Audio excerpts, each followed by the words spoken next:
Hello everyone. ఇవాళ మనతో పాటు ఉన్నారు సీనియర్ జర్నలిస్ట్ దాము బాలాజీ గారు. వారితో మాట్లాడదాం. సార్ నమస్తే. నమస్తే. సార్, మణిపూర్లో మళ్ళీ పెద్ద ఎత్తున వైలెన్స్ అయితే చెలరేగింది.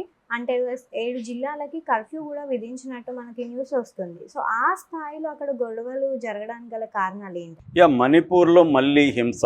లాస్ట్ మేలో పెద్ద ఎత్తున హింస చెలరేగింది. అప్పుడు మనం చాలా వీడియోలు కూడా చేసాము. ఆ తర్వాత ఇప్పుడు రీసెంట్గా మణిపూర్లో పెద్ద ఎత్తున హింస చెలరేగింది. దాదాపు 7 జిల్లాల్లో కర్ఫ్యూ విధించారు. సో ఏం జరుగుతుంది? ఎందుకంటే ఎమ్మెల్యేల ఇండ్ల మీద దాడులు జరిగింది. సాక్షాత్తు మణిపూర్ చీఫ్ మినిస్టర్ నంగోత్తమ్ బీరేన్ సింగ్ అల్లుడు రాజ్కుమార్ యుమో సింగ్, ఆయన కూడా ఎమ్మెల్యే, ఆయన ఇంటి మీద కూడా దాడులు చేయడానికి ట్రై చేశారు. సో అందువల్ల మొత్తం 7 జిల్లాల్లో వ్యాలీ అంటారు, ఇంపాల్ వ్యాలీ, ఆ ఇంపాల్ వ్యాలీలో 7 జిల్లాల్లో కర్ఫ్యూ విధించారు, ఇంటర్నెట్ బ్యాన్ చేశారు. దీనికి కారణం ఏంటి అంటే ఈ అల్లర్లలో ఇప్పటి వరకు దాదాపు అంటే నవంబర్ 7 నుంచి ఇప్పటి వరకు జరిగిన అల్లర్లలో 17 మంది చనిపోయినట్టుగా ప్రభుత్వం ప్రకటించింది. అంతకంటే ఎక్కువే చనిపోయినారని మీడియా చెప్తుంది. ఏదేమైనా చాలామంది అయితే చనిపోయారు. దీనికి కారణం ఏంటంటే ఇమ్మీడియట్ కారణం చెప్తాను, దాని తర్వాత దీని ప్రాబ్లం ఏంటనేది నేను చెప్తాను. ఇమ్మీడియట్ కారణం ఏంటంటే నవంబర్ 11న ఈ జిరిబం అనే ఏరియాలో ఒక క్యాంప్ ఉంటుంది అన్నమాట, రిలీఫ్ క్యాంప్ అంటారు.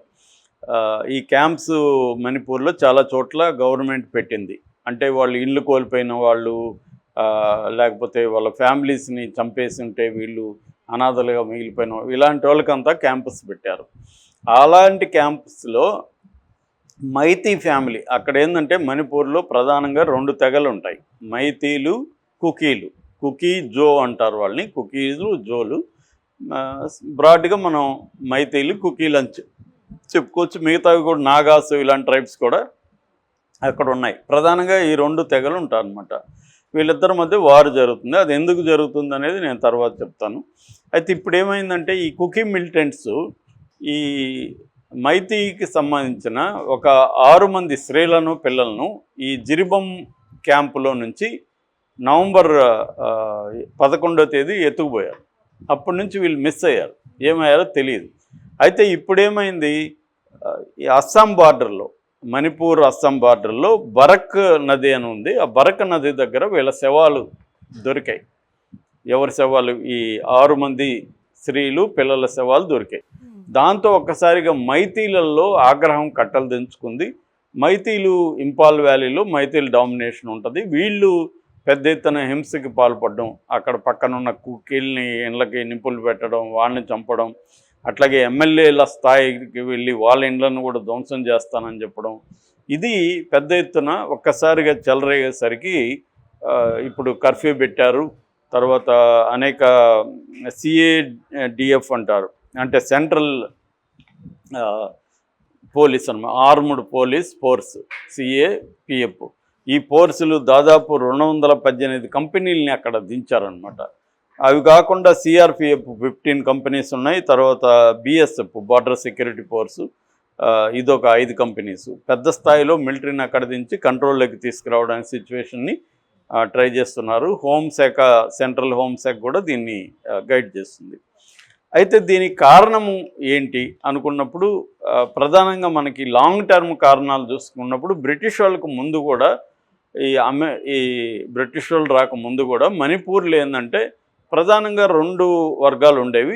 మైతీ రాజులు పరిపాలించేవాళ్ళు. బార్డర్ అంతా, కొండలంతా కూడా ట్రైబల్స్, కుకీలు, నాగాలు వీళ్ళు ఉండేవాళ్ళు. అంటే విదేశీ దాడులని అడ్డుకునేవాళ్ళు ఈ కుకీలు, నాగీలు. అందువల్ల ఇక్కడున్న రాజులు వాళ్ళని కొంత మంచిగా చూసుకునేవాళ్ళు. ఎందుకంటే వాళ్ళు ఉండడం వల్ల చుట్టుపక్కల బార్డర్స్లో ఈ మైతీలు ఉన్న ఇంపాల్ లోయ ఏదైతే వ్యాలీ ఉందో ఇది సారవంతమైన ల్యాండు. ఇక్కడ ఉద్యోగాలు కానీ ఇన్ఫ్రాస్ట్రక్చర్ కానీ అన్నీ బాగా అభివృద్ధి, వెల్ డెవలప్డ్ ల్యాండ్ అనమాట. సో ఇట్లా ఉండేది రాజుల కాలంలో. తర్వాత బ్రిటిష్ వాళ్ళు వచ్చారు. బ్రిటిష్ వాళ్ళకు వ్యతిరేకంగా కూడా కుకీలు 1917 నుంచి 19 వరకు పెద్ద ఎత్తున తిరుగుబాటు చేశారు. మన దేశంలో అనేక చోట్ల గిరిజనులు కూడా మనకి అల్లూరి సీతారామరాజు, బిర్సా ముండా ఇలాంటివి మనం చాలా వినుంటాం కదా. ఇలాగా ఉద్యమాలు జరిగాయి. సో దాంతో ఏం చేశారంటే బ్రిటిష్ వాళ్ళకి ముందు నుంచి కూడా వాళ్ళకి విభజించు పాలించనే ఒక రూల్ ఉంది. మనుషుల్ని విభజిస్తే వాళ్ళు కొట్టుకుంటుంటారు అనేది బ్రిటిష్ వాడు ప్లాన్ అన్నమాట. అలాగే వాళ్ళు ఏం చేశారు, మైథిలిని వ్యాలీ అండ్ హిల్ అనే డివైడ్ చేసేసారు. హిల్స్లంతా కుకీలు వీళ్ళు ఉంటారు, నాగాసు, వ్యాలీలేమో వీళ్ళని పెట్టారు.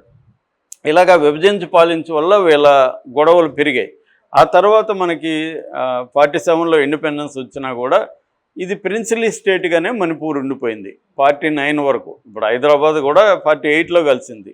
అలాగా అప్పుడు ఏంటంటే బ్రిటిష్ వాళ్ళు మన దేశాన్ని వదిలిపోయే సమయానికి దాదాపు 500 ప్రిన్సిలీ స్టేట్స్ అంటారు వాటిని. అంటే వివిధ జమీందారులు కావచ్చు, రాజులు కావచ్చు పరిపాలించిన ప్రాంతాలు. అలాగా ఇది కూడా 1949లో ఇండియాలోకి వచ్చింది మణిపూర్. వచ్చినా కూడా ఈ సమస్య అప్పటి నుంచి ఇలాగే ఉంది. ప్రధానంగా దీనికి కొన్ని కారణాలు చూసుకున్నప్పుడు మైతీల పాపులేషన్ 53% ఉంటుంది. కానీ వాళ్ళు ఉండే ప్రాంతం 10%ఏ ఉంటుంది మొత్తం భూభాగంలో. అయితే మిగతా 90% కొండల్లో ఉంటాయి. ఆ కొండల్లో ఎవరు ఉంటారు, మిగతా 47% ఉన్న గిరిజనులు అక్కడ ఉంటారు. కుకీలు ప్రధానంగా, నాగాలు ఇలాగా. సో ఇప్పుడు వాళ్ళ తర్వాత 371C ఆర్టికల్ ప్రకారం ఒక రూల్ తెచ్చారు. అదేంటంటే ట్రైబల్ ల్యాండ్ ట్రైబల్లే కొనుక్కోవాలి, ట్రైబల్లే అమ్ముకోవాలి. మనకు కూడా అలాంటి రూల్ ఉంది ఇక్కడ. సో నాన్ ట్రైబల్స్ కొనకూడదు. అంటే ఇప్పుడు ఏంది, మైతీలు ఈ 10% భూభాగంలోనే ఉండాలి, ఇక్కడే ల్యాండ్ కొనుక్కోవాలి, అక్కడికి వెళ్ళి కొనకూడదు. ఎందుకు పెట్టారు ఈ రూల్ అంటే ట్రైబల్స్ని ప్రొటెక్ట్ చేయడానికి. ఎందుకంటే ఈ కుకీలు మైతీలు మధ్య కంపేర్ చేసుకున్నప్పుడు ఆర్థికంగా కానీ, అడ్మినిస్ట్రేటివ్ పరంగా కానీ, పొలిటికల్గా కానీ, సోషల్గా కానీ, జాబ్స్ పరంగా కానీ బాగా డెవలప్డ్ ప్రాంతం ఏది, మైతీలు ఉన్న ప్రాంతం. కాబట్టి వీళ్ళకి కంపేర్ చేసినప్పుడు మైతీల కంటే కుకీలు బాగా వెనకబడి ఉన్నారు. వాళ్ళకి కొండ ప్రాంతాలు, వాళ్ళకి పెద్ద వ్యవసాయం బలంగా లేదు, వ్యాపారం లేదు, ఇన్ఫ్రాస్ట్రక్చర్ లేదు, ఉద్యోగాలు లేవు, అడ్మినిస్ట్రేషన్లో వాళ్ళ వాటా లేదు, ఎడ్యుకేషన్లో వాళ్ళ వాటా లేదు, పొలిటికల్గా వాళ్ళ వాటా లేదు. కాబట్టి వాళ్ళని ప్రొటెక్ట్ చేయాలన్న ఉద్దేశంతో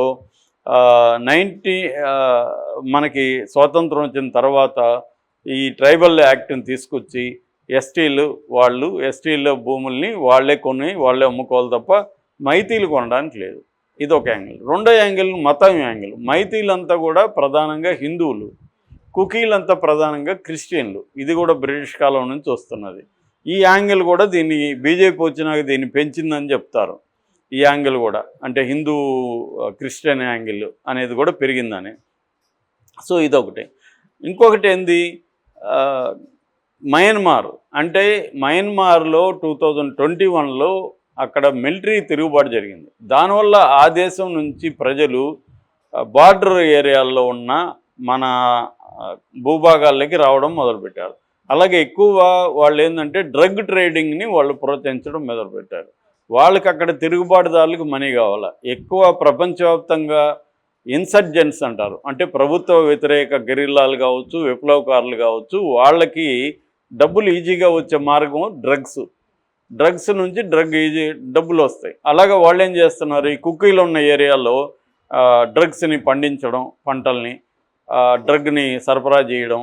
ఆల్రెడీ కుకీలు ఏంటంటే మిలిటెంట్గా ఉంటారు, వాళ్ళ దగ్గర ఆయుధాలు ఉంటాయి, వాళ్ళకి గన్స్ ఉంటాయి, ఇవన్నీ ఉంటాయి. కాబట్టి వాళ్ళకి అనుకూలంగా దొరికిందనమాట. దానివల్ల ఏంటంటే ఈ పాపులేషన్ పెరిగిపోతుంది, మైతీల పాపులేషన్ తగ్గిపోతుంది.